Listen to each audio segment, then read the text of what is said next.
नमस्कार, आप देख रहे हैं Ibs24। मैं हूं आपके साथ राहुल सिन्हा। मध्य प्रदेश की खबरों के इस बुलेटिन में आपका स्वागत है और बुलेटिन की शुरुआत करेंगे इस वक्त की बड़ी खबर से। भोपाल से बड़ी खबर, जहां कैबिनेट मंत्री विश्वास सारंग कोरोना पॉजिटिव पाए गए हैं। खुद विश्वास सारंग ने ट्वीट कर इसकी जानकारी दी है। उन्होंने कहा कि मेरी दूसरी टेस्ट रिपोर्ट पॉजिटिव आई है। साथ ही ये भी कहा कि पहली रिपोर्ट नेगेटिव होने के बाद से मैं होम आइसोलेशन में हूं। मेरे संपर्क में आए सभी लोग कोरोना टेस्ट कराएं।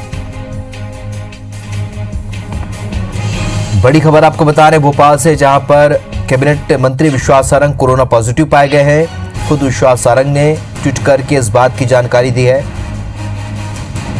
उन्होंने कहा है कि मेरी दूसरी टेस्ट रिपोर्ट पॉजिटिव आई है।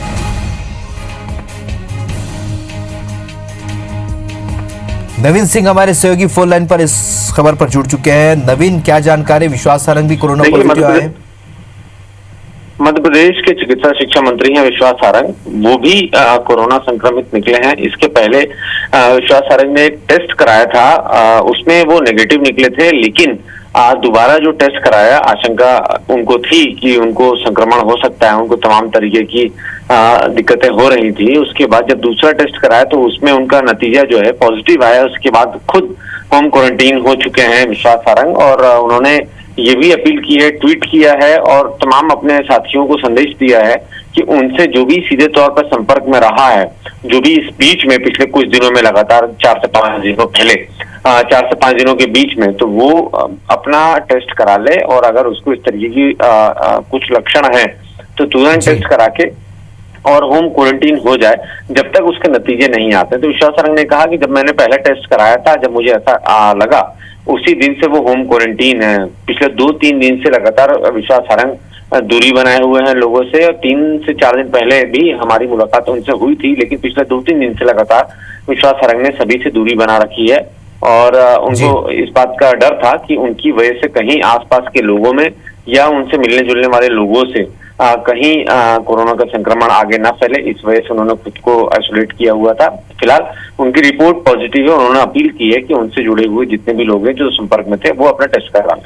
चलिए, तो ये माना जा सकता है कि मध्य प्रदेश में जिस तरीके से कोरोना संक्रमण फैल रहा है, अब कैबिनेट मंत्री भी इसकी चपेट में है। इस जानकारी के लिए आपका बहुत बहुत शुक्रिया नवीन। बढ़ते आगे, राष्ट्रीय स्वयंसेवक संघ के प्रमुख मोहन भागवत ने भोपाल में प्रांत प्रचार प्रमुखों के कार्यों में बदलाव किया है और उनकी अनुमति के बाद सभी को नई जिम्मेदारी सौंप दी गई। इसमें सुरेश जैन को संविदा कार्यालय प्रमुख और प्रांत कार्यकारिणी सदस्य से क्षेत्र सह व्यवस्था प्रमुख बना दिया गया है। उन्होंने कार्यकर्ताओं से व्यक्तिगत रूप से कोरोना को लेकर फीडबैक भी लिया। भागवत 2 दिवसीय मंथन के लिए कल देर रात ट्रेन से भोपाल पहुंचे थे। 10 अगस्त को भोपाल से नागपुर के लिए रवाना हो जाएंगे। 2 दिवसीय मंथन के दौरान प्रदेश की सियासत को लेकर भी बातचीत की गई है। हेमंत सेठिया, जो कि प्रांत शारीरिक प्रमुख और राजगढ़ विभाग कार्यवाहक थे, उन्हें मध्य भारत प्रांत सह कार्यवाह की जिम्मेदारी मिली है। विक्रम सिंह भोपाल विभाग कार्यवाह के साथ ही अब मध्य भारत प्रांत शारीरिक प्रमुख बनाए गए हैं। धनराज भोजपुर जिला प्रचारक से प्रांत सह घोष प्रमुख केंद्र ग्वालियर बनाए गए हैं। तो मुकेश दीक्षित दतिया जिला प्रचारक से प्रांत कार्यकारिणी सदस्य एवं संविदा कार्यालय प्रमुख बनाए गए हैं।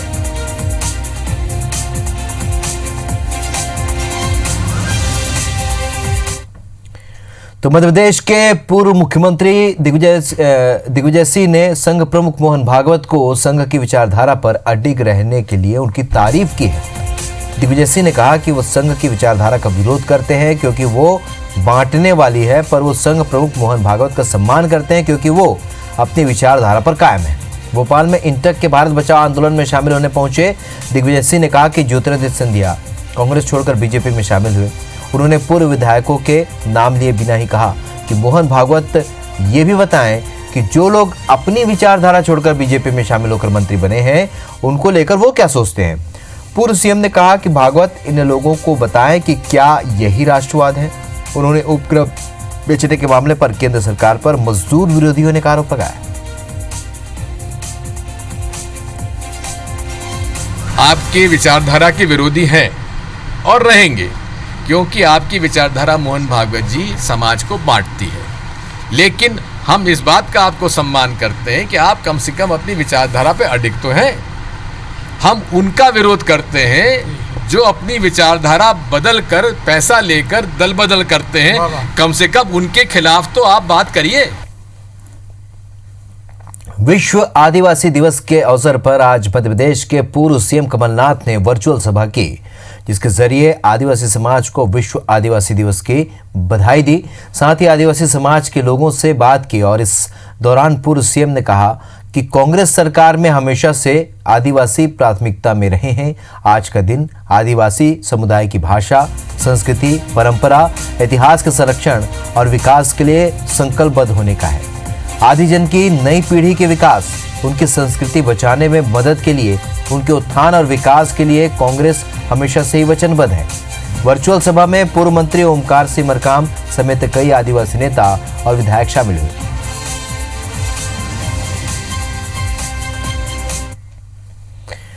यूथ कांग्रेस ने अपने 60वें स्थापना दिवस के मौके पर मोदी सरकार के खिलाफ बड़ा हल्ला बोला है। यूथ कांग्रेस बेरोजगारी के मसले पर मोदी सरकार को घेरने के लिए सोशल मीडिया पर पूरे देश में अभियान चला रही है। यूथ कांग्रेस प्रदेश अध्यक्ष और विधायक कुणाल चौधरी ने बताया कि जब से केंद्र में बीजेपी की सरकार आई है, तब से करोड़ों युवा बेरोजगार हुए। यूथ कांग्रेस के अभियान में पूर्व मुख्यमंत्री दिग्विजय सिंह और पूर्व मंत्री सज्जन सिंह वर्मा ने भी हिस्सा लेते हुए अपने वीडियो संदेश पोस्ट किए।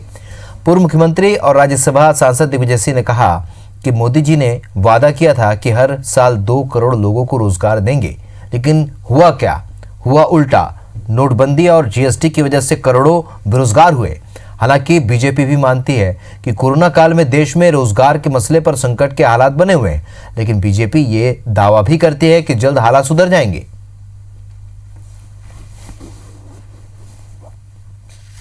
तो युवा कांग्रेस सबसे बड़ा युवाओं का संगठन होने के नाते उनकी आवाज लगातार उठा रहा है और सरकार को चेता रहा है कि अभी रोजगार दो, आज दो, अभी दो और पहले जल्दी से जल्दी दो, क्योंकि सबसे बड़ी देश की खूबी यह है कि यहाँ सबसे ज्यादा नौजवान है। नरेंद्र मोदी जी ने वादा किया था हर साल 2 करोड़ लोगों को रोजगार देंगे। रोजगार तो मिला नहीं, लेकिन लोगों को बेरोजगार जरूर कर दिया। अखिल भारतीय युवक कांग्रेस के द्वारा चलाए गए अभियान को हम लोग समर्थन करें और बेरोजगारों को रोजगार दो, ये हमारी प्राथमिकता होना चाहिए।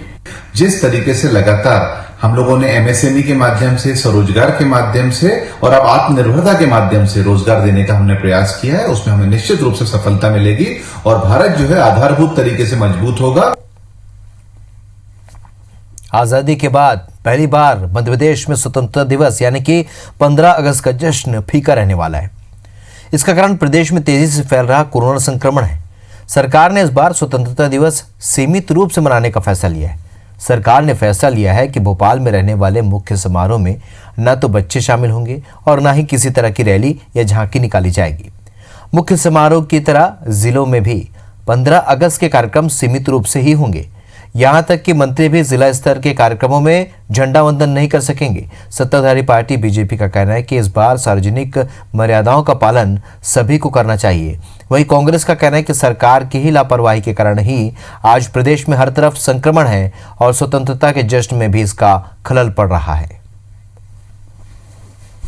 15 अगस्त हमारी आजादी का दिन, स्वतंत्रता का दिन, और स्वतंत्रता लेकर आती है कुछ हमारी संवैधानिक मर्यादाएं, हमारी सामाजिक मर्यादाएं। उन स्वतंत्रता में हम स्वच्छंद ना बने, झंडा फहराएं, घरों पर फहराएं, प्रतिष्ठानों पर फहराएं, अपनी अपनी संस्थाओं पर फहराएं, बिल्कुल, लेकिन तमाम प्रकार के दिशा निर्देशों का पालन जरूर करें। ये सरकार माननीय कमलनाथ जी की सरकार को गिराने में लगी रही और इसने कोरोना पर कोई ध्यान नहीं दिया। समय रहते ये सरकार चेत जाती तो आज हम 15 अगस्त को, जो हमारा राष्ट्रीय पर्व है, जो स्वतंत्रता दिवस है, उसको हम अच्छे से मना सकते। मध्य प्रदेश में कोरोना काल में सरकार ने गणेशोत्सव, नवरात्रि और मुहर्रम त्योहार सार्वजनिक रूप से मनाने पर रोक लगा दी है। धार्मिक त्योहारों पर लगी रोक को लेकर हिंदू संगठन एकजुट हो गए हैं। हिंदू संगठनों का कहना है कि सरकार इस तरह से गणेशोत्सव या दुर्गोत्सव की झांकियों पर प्रतिबंध नहीं लगा सकती। सरकार धार्मिक आयोजन करने की छूट दे और अपनी गाइडलाइन जारी कर दे। उस गाइडलाइन में तमाम उत्सव आयोजित करने की छूट दी जाए, अपनी इस मांग को लेकर संस्कृति बचाओ मंच सोमवार से ज्ञापन देने का सिलसिला शुरू करने जा रहा है। सोमवार को भोपाल सांसद साध्वी प्रज्ञा ठाकुर को ज्ञापन सौंपा जाएगा।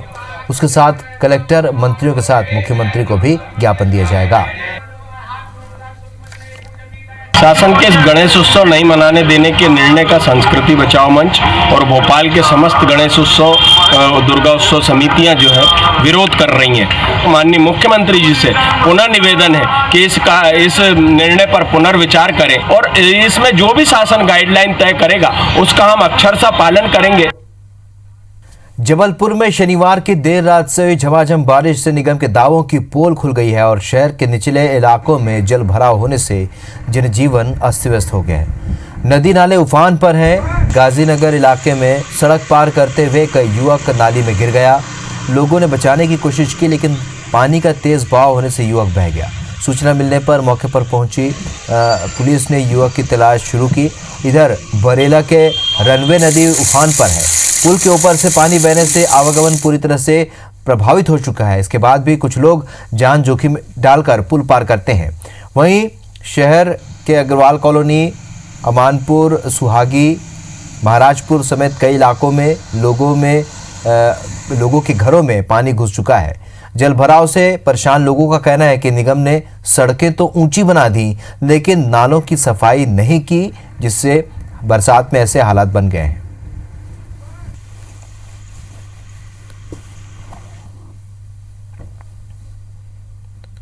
इस वक्त एक बड़ी खबर भोपाल से मिल रही, जहां गोंडवाना गणतंत्र पार्टी के अध्यक्ष मनमोहन शाह बट्टी की मौत का मामले में परिजनों को शव नहीं सौंपने पर सियासत गर्मा गई है। तो पूर्व सीएम कमलनाथ ने इसे आदिवासी समाज का अपमान बताया है। कमलनाथ ने वर्चुअल सभा में ये बयान दिया है कि बट्टी ने मेरे खिलाफ चुनाव लड़ा पर मैं उनका सम्मान करता हूं। बट्टी के परिजनों ने मामले में सीबीआई जांच की मांग उठाई थी। कोरोना संक्रमण की आशंका के चलते शव नहीं दिया गया था। नवीन सिंह हमारे सहयोगी फोन लाइन पर जुड़ चुके हैं। नवीन, अब इस पूरे मामले पर सियासत शुरू हो चुकी है। फिलहाल कमलनाथ का बयान है और बीजेपी की ओर से कोई बयान? देखिए, गोंडवाना गणतंत्र पार्टी के राष्ट्रीय अध्यक्ष रह चुके हैं मनमोहन शाह बट्टी। उनका हाल में ही निधन हुआ है, हफ्ते भर पहले निधन हुआ, लेकिन उनकी जो मौत हुई है वो बेहद संदिग्ध है क्योंकि परिजनों ने उनकी मौत को लेकर सीबीआई जांच की मांग की है। लेकिन आज विश्व आदिवासी दिवस है और आदिवासियों के एक बड़े नेता के तौर पर मनमोहन शाह बट्टी शोहरत रखते हैं। पूरे देश भर में उनका नाम है। गोंडवाना गणतंत्र पार्टी ने एक बड़ा मुकाम हासिल किया है मध्य प्रदेश में। तो ऐसे में आज विश्व आदिवासी दिवस के मौके पर पूर्व मुख्यमंत्री कमलनाथ ने ये कहा है कि उनकी मौत पर उनके शव को परिजनों के हवाले न करना ये आदिवासी समाज का अपमान है। जाहिर है मध्य प्रदेश में 27 सीटों पर उपचुनाव होने हैं, सियासत इसमें गरमाएगी और ऐसा तब हो रहा है जब पूर्व मुख्यमंत्री कमलनाथ के खिलाफ मनमोहन शाह बट्टी चुनाव लड़ चुके हैं और अमरवाड़ा, छिंदवाड़ा जिले की अमरवाड़ा सीट से पूर्व विधायक रह चुके हैं। एक बड़े आदिवासी नेता के तौर पर मध्य प्रदेश में मनमोहन शाह बट्टी को जाना जाता है। काफी विवाद भी हुआ राहुल। पिछले हफ्ते भर पहले जब उनकी मौत हुई थी, उसके अस्पताल के बाहर उनके परिजनों ने काफी हंगामा भी किया था। उनकी बेटी ने सीबीआई जांच की मांग भी की थी, क्योंकि उनको पहले ये बताया गया कि उनको हार्ट अटैक से उनकी मौत है। फिर उनके डेड बॉडी उनके परिजनों को सौंप दी गई, लेकिन जब परिजन छिंदवाड़ा के लिए रवाना होने वाले थे उसके पहले उनकी बॉडी को भोपाल में ही अंतिम संस्कार करने के लिए मजबूर कर दिया गया। अंतिम संस्कार भी भोपाल में ही हुआ। तो ऐसे में काफी संदिग्ध पूरा मामला कांग्रेस की तरफ से बताया जा रहा है और इस पर आज पूर्व मुख्यमंत्री कमलनाथ ने वर्चुअल सभा विश्व आदिवासी दिवस के मौके पर, जो आज कमलनाथ वर्चुअल सभा कर रहे थे, उस मौके पर तमाम आदिवासी समाज के नेताओं के सामने, पूर्व विधायकों के सामने, विधायकों के सामने इस तरीके से कमलनाथ ने कहा है कि ये पूरे आदिवासी समाज का अपमान है। जाहिर है 27 सीटों पर उपचुनाव होना है। कांग्रेस इसको एक बड़ा मुद्दा बनाएगी और इस मुद्दे के साथ ही कांग्रेस अगले 27 जो उपचुनाव होने हैं उसमें जो आदिवासी सीटें, आदिवासी बाहुल्य सीटें हैं, वहां पर इसको प्रोजेक्ट करेगी। बिल्कुल। और कुल मिलाकर आदिवासी दिवस के दिन पूर्व मुख्यमंत्री का ये बयान सियासत को गरमा रहा है और फिलहाल कांग्रेस इस मुद्दे को जोर शोर से उठा सकती है, ये भी लग रहा है। जानकारी के लिए आपका बहुत बहुत शुक्रिया नवीन। बढ़ते आगे, जबलपुर में शनिवार रात से लगातार बारिश होने से नदी नाले उफान पर हैं और पुल पार करते हुए 2 युवक नदी में बह गए। घटना खमरिया थाना क्षेत्र की है, जहां पर्यट नदी उफान पर है और पुल के ऊपर से पानी बह रहा है। उसके बाद भी 2 बाइक सवार पुल पार कर रहे थे, लेकिन तेज बहाव के वजह से वे बाइक समेत नदी में जा गिरे। इनमें से एक युवक तो सकुशल बाहर निकल गया, लेकिन दूसरे युवक का कहीं पता नहीं चल पाया है। सूचना के बाद मौके पर पहुंची पुलिस ने गोताखोरों की मदद से युवक की तलाश की। पानी के तेज बहाव से रेस्क्यू कार्य रोकना पड़ा। फिलहाल कल युवक की तलाश की जाएगी।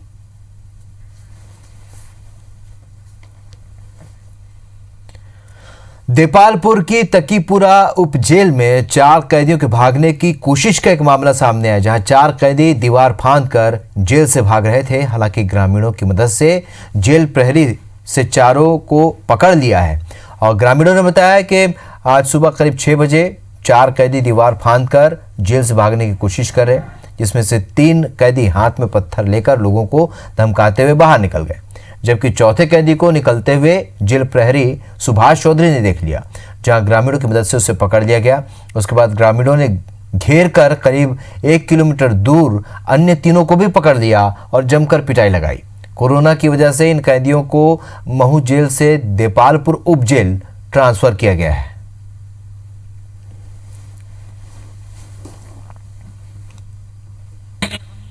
उड़ के आए और तीन लोग ने हमने एक को पकड़ के गेट के पास ले गए, फिर वहाँ से निकले तो हम उसको अंदर का डाल दिया और फिर वहाँ से निकल के उधर जंगल तरफ गए और वहाँ से फिर उनको तीनों को पकड़ा। उप जेल देपालपुर से एक लेखी आवेदन प्राप्त हुआ, जिसमें 4 कैदियों का भागने का प्रयास किया गया था, जिनमें जो जेल प्रहरी है, जेल प्रहरी के द्वारा उनको पकड़ा गया और उक्त आवेदन पर से अपराध पंजीबद्ध किया गया, विवेचना में लिया गया। इस वक्त जबलपुर से एक बड़ी खबर मिल रही है, जहां कोरोना के 71 पॉजिटिव मरीज मिले हैं। तो कोरोना संक्रमितों की कुल संख्या अब यहां पर 1885 हो चुकी है और स्वस्थ होने वाले मरीजों का आंकड़ा 1283 है। कोरोना से अभी तक जबलपुर में 38 लोगों की मौत हुई है और जबलपुर में कोरोना के एक्टिव केस इस वक्त 564 हैं। तो कोरोना से जुड़ी अपडेट आपको बता रहे हैं, जबलपुर में 38 लोगों की अब तक मौत हुई है। जबलपुर में कोरोना के एक्टिव केस अब 564 हैं।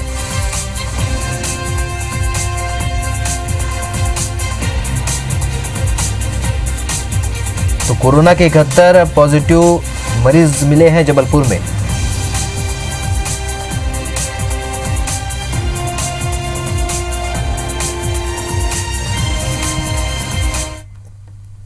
चलिए ग्वालियर से भी आपको बता दें, ग्वालियर में भी कोरोना के 91 पॉजिटिव मरीज मिले हैं और 2 कोरोना पॉजिटिव मरीज की मौत हो चुकी है। कुल मौत का आंकड़ा अब 18 हो चुका है। ग्वालियर में कोरोना मरीजों की कुल संख्या 2976 है। ग्वालियर का आपको अपडेट बता रहे हैं, जहां पर 91 पॉजिटिव मरीज मिले हैं। लगातार संक्रमण बढ़ा है। ग्वालियर में भी 91 मरीज सामने आए हैं। 2 कोरोना पॉजिटिव मरीज की मौत भी हुई और कुल मौत का आंकड़ा अब 18 पहुंच चुका है।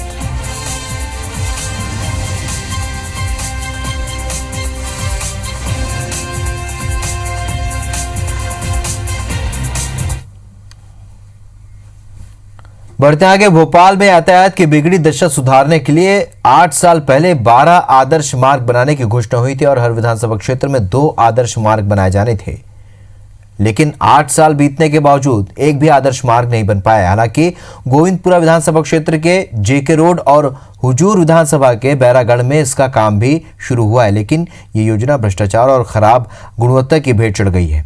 हैरानी की बात यह है कि निगम के अधिकारियों का कहना है कि ये मामला उनके संज्ञान में आ चुका है और वो इस मामले को दिखवा लेंगे। अगर टेंडर खत्म हो गया होगा तो टेंडर रिन्यू कराया जाएगा। आपसे जानकारी मिल रही है, पहले भी 1-2 लोगों ने मुझे जानकारी बताया था कि सब प्रति विधानसभा में इस प्रकार विकसित करने के लिए टारगेट था। हम लोग से मैं स्टेटस ले लेता हूँ कि मतलब किस स्थिति में है वो। यदि टेंडर होकर मतलब काम आगे बढ़ना तो आगे बढ़ा लेंगे, यदि नया मतलब डीपीआर बनना है, यदि टेंडर करें तो कर लेंगे।